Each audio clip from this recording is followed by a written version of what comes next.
Hello, sports fans, sports bettors, and YouTube Nation. John here with Wicket Picks. It was a bad day. Bad day. Litter box. Yeah, it's a litter box kind of day. Put me in the litter box, scoop some sand over me,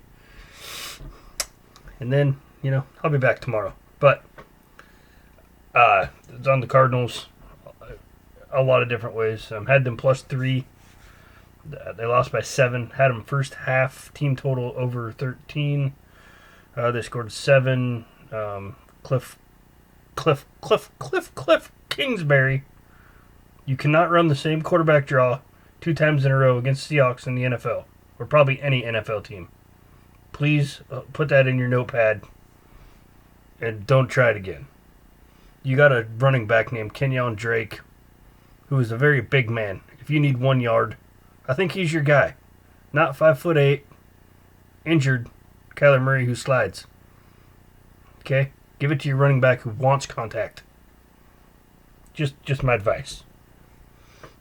I think we could have, got the touchdown there if we'd have been a little smarter. But had the Cardinals first half. If they'd have got a touchdown, we'd have probably went into halftime 14-13. Things would have been a little different. Instead, Arizona they just punt. That's what they did. Seahawks drive down, get a field goal, go on to win the game. Got a safety, a lot of penalties.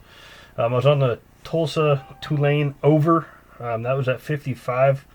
When I saw that game 7-0 in the third quarter, I wrote it off. I said, this over bet lost. Tulane's winning.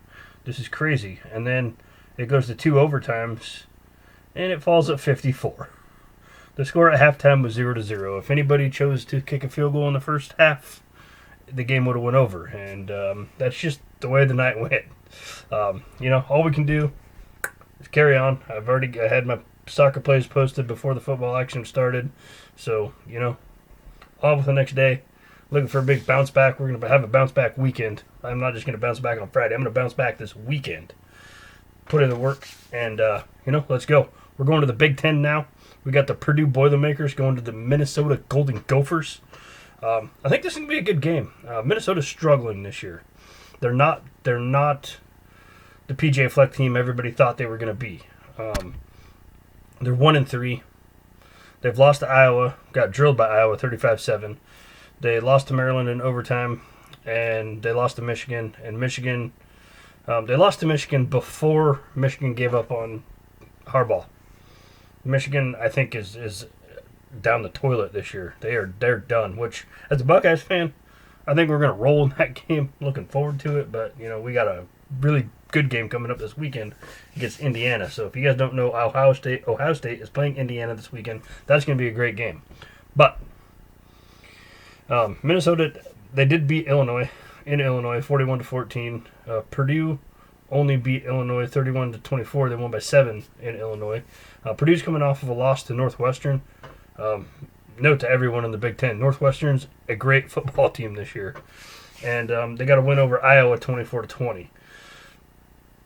The problem you have is Purdue's strength is their passing game. They average 305 yards a game passing. They only average 369 yards a game on offense.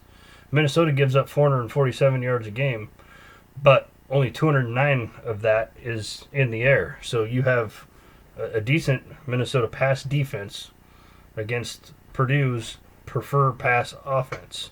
And then when you flip-flop that, Minnesota averages 407 yards a game on offense, 215 rushing, and you got Purdue, who's given up 408 yards a game, and 150 of that's rushing, 257 through the air. So they have a little better run defense than they do a pass defense, although if you give up 400 yards a game, do you really have a defense? That's the question. Purdue averages 25 points a game. They've given up 23.7 points a game. Minnesota averages 29 points a game. The problem is they give up 35.8 points a game. The spread on this is 2.5. Minnesota's at home, so it's kind of it's where you would expect to see it. I see the line for this game is at 110 either way. Minus 110. It's minus 2 now. I just seen it's at 2. So your official Ricketts Diamond or Gridiron pop pick for this game, I'm going to go with the Purdue Boilermakers minus the 2 at minus 110. Going to put $40 on it. I think they can go in and get the job done. I think they're a better football team at the end of the day. I think they're going to struggle a little bit to pass, but I also think Minnesota's going to struggle against Purdue's defense. But this should be a good game, and I think it's going to be within 4 or 5 points either way. I'm going to be on the Purdue side, minus the 2. That's what we're laying. That's your official play. If you guys have not already, hit that subscribe button, tap the bell, turn your notifications on. You'll get the videos as soon as they drop. Roll with your boy John here. We will make some money. I've had a great week up till yesterday. I'm going to have bad days here and there. I'll tell you all about it when I do have them. I don't like them, but they will happen, and we're just going to roll on. It's all about how we react to it and how we bounce back from it. Can't dread on the past. Just move forward. Look forward to the future. It's all about the marathon of it. So if you guys want to jump over and check out my Patreon, you can do that. If you have any questions about how to find it, I can post a link for you guys on your question. It's just easier that way, I think. But thank you guys very much for watching this video. Give me a big old thumbs up if you appreciate true free daily sports betting advice. Hope everybody has a great and happy Friday. TGIF, it's finally here, going into a great weekend of college football and NFL. There's a lot of good games this weekend, so looking forward to some good action. Most importantly, good luck with your bets.